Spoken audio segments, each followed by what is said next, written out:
In life, you're either good or evil. Some people would just go for the rest of their lives without committing heinous crimes to humanity, like murder, genocide, abusing, and etc. And those are the good people in life. But on the other hand, you have some of the most deranged humans, like serial killers, psychopaths, and abusers. Some people wonder how were they influenced. Maybe it was from a bad childhood, or something traumatic happened to them. But one thing is for sure, is that some of them look up to Satan, or aka the devil. Satan is the opposite of goodness. He is the embodiment of evil and darkness, and was described like that in the Bible. But people do look up to him, and even go as far as to do satanic rituals in his name, like sacrificing children and animals. This isn't new, as in ancient times, they would do this, and it hasn't gotten old for them, and it never will be.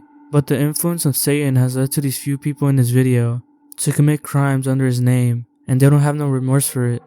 Hello, I'm Exotic Horror, and today we will be looking at satanic killings. The first one is pretty surprising to me, since I didn't know about it and was pretty hidden from me. But the MS-13, an infamous street gang that originated in Los Angeles, California, found its way to Texas to take an innocent life. But the MS-13 gangs are starting to appear all over the US, and there are some similar cases to this one. But a 15-year-old girl by the name of Genesis Cornejo Alvarado was reported missing a month before her death. And on top of that, she was also kidnapped with another 14-year-old girl who stays unidentified to this day. The police was on a search for them, and they didn't know where to look. But on February 16, 2017, Genesis was found shot and dead in the middle of the street in Houston, Texas. The way how they found her body was from the 14-year-old girl, who managed to escape from the kidnappers. Sadly though, it didn't end well for her, as she was forced to take drugs, forced to get a tattoo of a massive Grim Reaper, and she was taken advantage from. When they were in the apartment of the two perpetrators, Cornejo criticized a satanic shrine, which they referred to as the Beast. One of them felt offended and offered it a cigar, but then the kidnapper said that the shrine wanted a soul for it. After that, they killed Genesis, but luckily the 14-year-old girl managed to escape and contacted the police. Shortly after, the two perpetrators were caught, and their names were Diego Hernandez Rivera, who was 22, other known as Scary Face, and Miguel Alvarez, a 26-year-old. They both managed to gain a huge massive controversy by smiling and waving at the camera.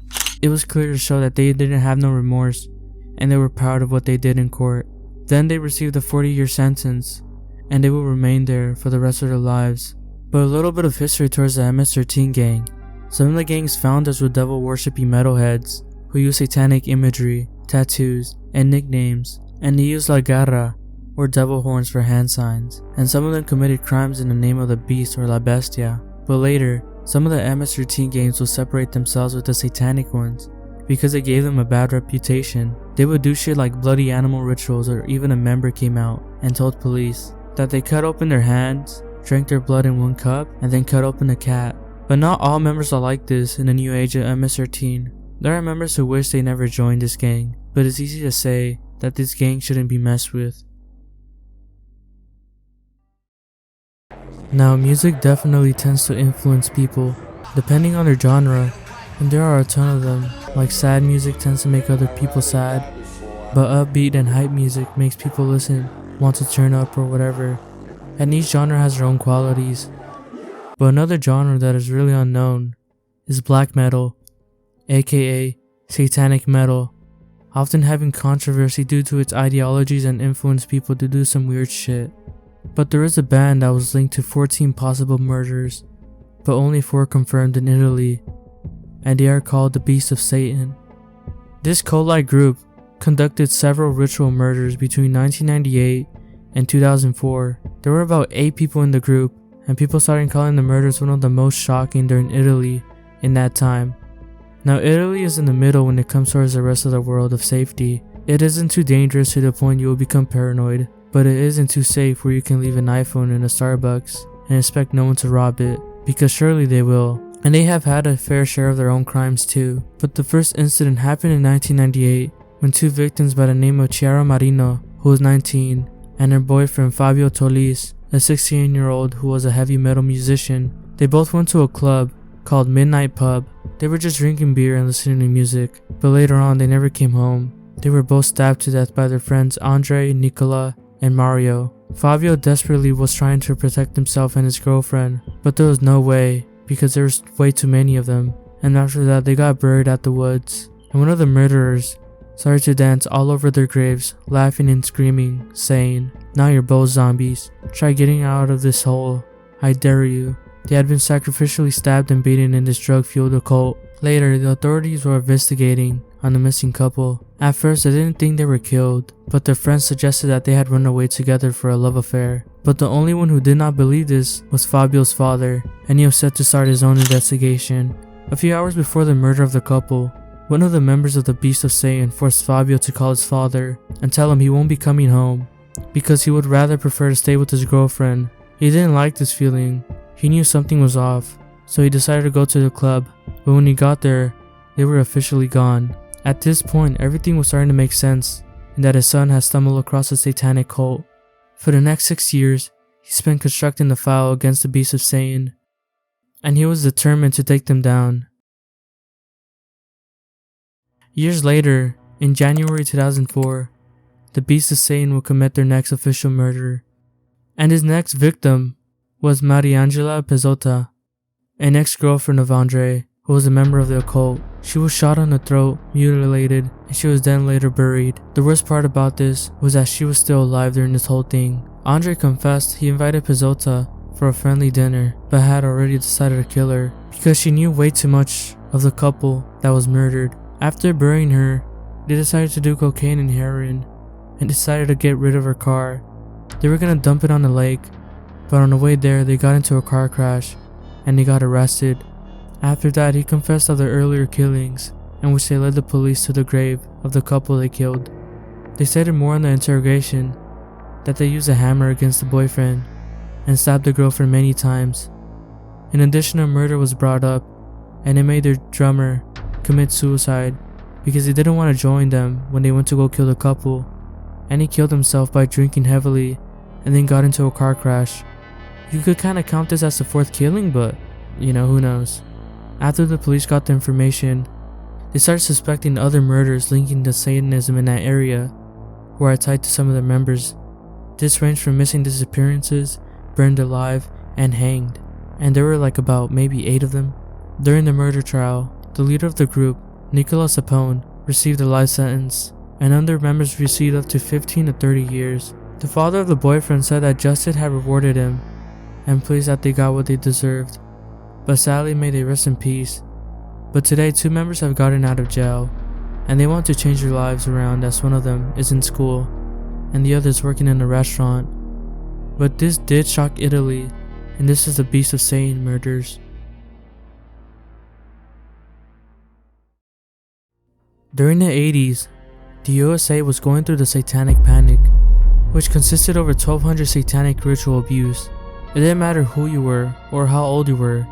If you were near a satanic cult or knew one, just know chances of you getting hurt or killed is high. But this one case happened in 1988 in San Angelo, Texas.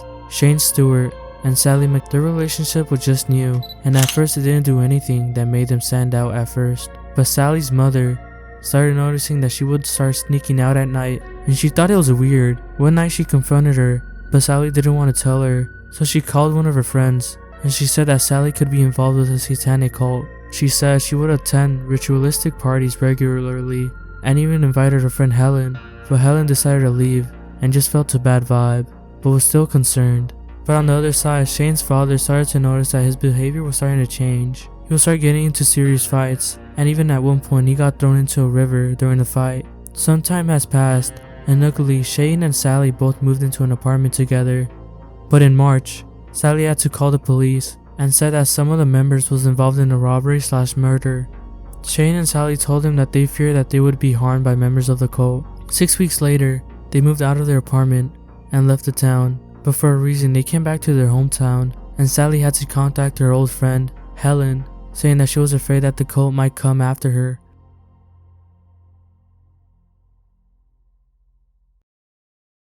On Independence Day, Shane and Sally both mysteriously vanished, and later that night, a witness claimed that they were 6 miles away from Isabel Harte Park. After that, the witness said a pickup truck approached them Then Sally said she didn't want to be involved with them anymore. This was the last confirmed sighting of them. The next morning, Shane's car was found abandoned in a different section of the park. The investigation had just started, and many of the officers believed that they had just ran away. However, Marshall doesn't believe that, and he believes there was foul play involved. He recalled Shane mentioning that there was someone in that group that he didn't get along with, and perhaps if they were ever to meet again, they would most definitely fight. Marshall went to the teen's home to question him. He noticed that he had several scratches on his face, as if he had been in a fight. However, he refused to speak to Marshall about the case. 4 months later in November, authorities changed their opinion on the case when Shane and Sally's skeletal remains were found in a pasture 17 miles away, near a reservoir. Both had been shot to death with a shotgun. Their families and authorities are convinced that the occult-type activities that they were involved might have led to their murders. Marshall believes that several of the cult members abducted them while at the lake, took them to the area 17 miles away, and murdered them. The scary thing about this case is that it remains unsolved, but in July 2014, the case had reopened and he had major suspects now. But the main one is John Gilbreth. He was arrested for a marijuana possession, and then they searched his home. They ended up finding some evidence like a lock of hair and 3 audio tapes that has the word SS, but sadly he hasn't been charged for the murders, and is still serving time in prison for the marijuana and firearm possession. But hopefully one day they get to find the person who did this, and it still remains a mystery.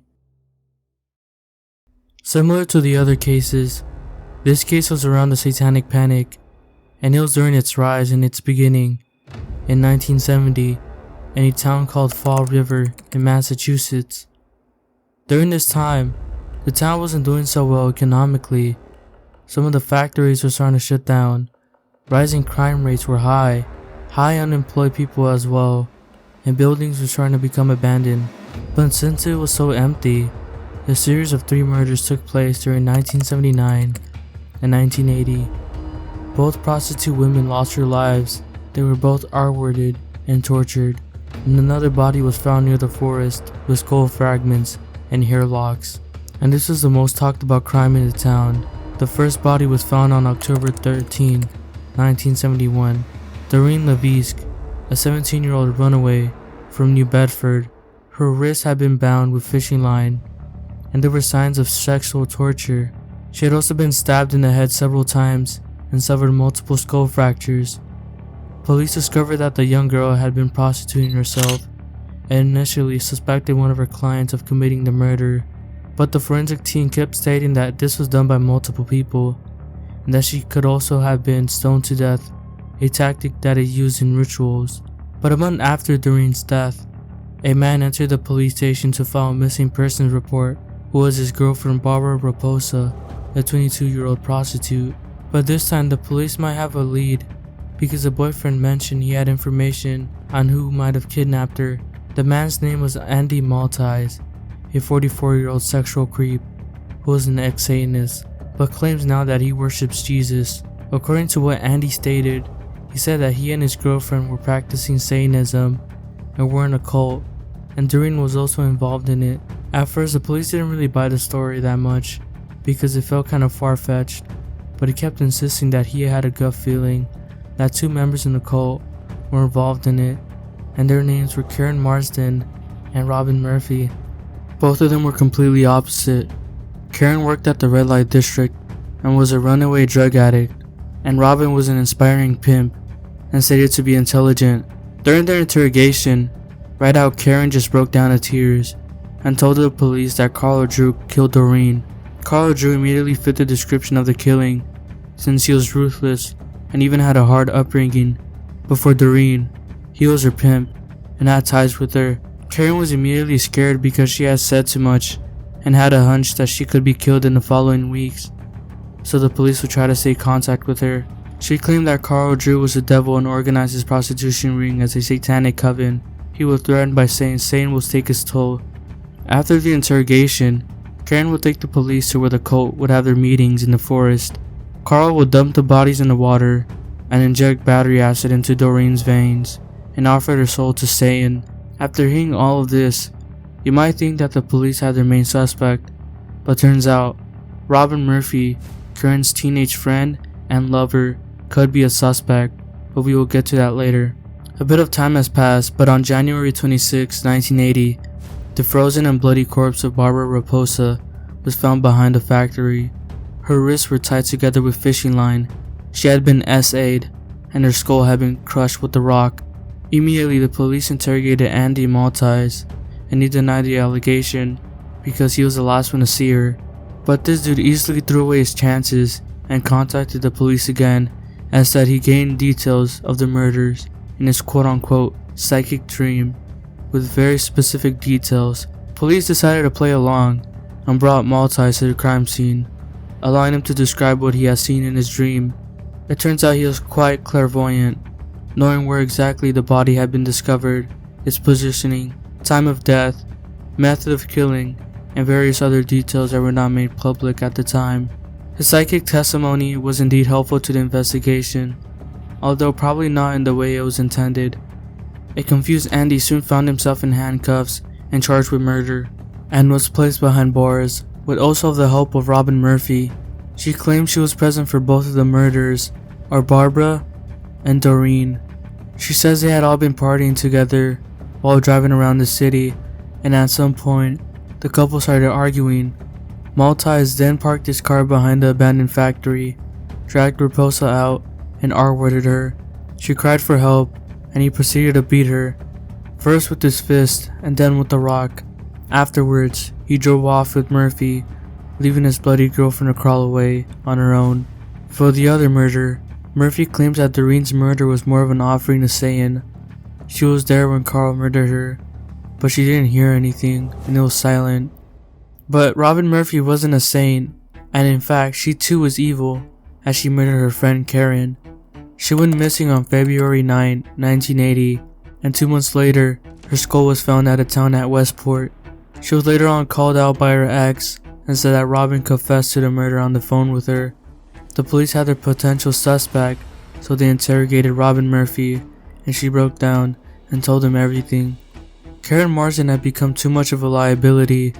She was a witness to the killing of Doreen Levisk and rumored to have gone to the police. Carl Drew decided her fate with the help of Carl Davis. He forced Murphy to take part in the murder as an act of loyalty to the cult. According to his statements, Murphy was made to drag Marsden from the car and pull out her hair. This was followed by a ritual stoning by Drew, Murphy, Fletcher, and Davis. Drew then cut off one of Marsden's fingers to make her feel pain and broke her neck with his bare hands. Murphy followed up by slitting Marsden's throat with the knife that was handed to her by Davis. The two men then tore the girl's head off and kicked it around the woods. Drew carved an X into Marsden's torso and began to speak in tongues, offering her soul to the Dark Lord. He then dipped his thumbs in her blood and made an X on Murphy's forehead to break one final moral taboo.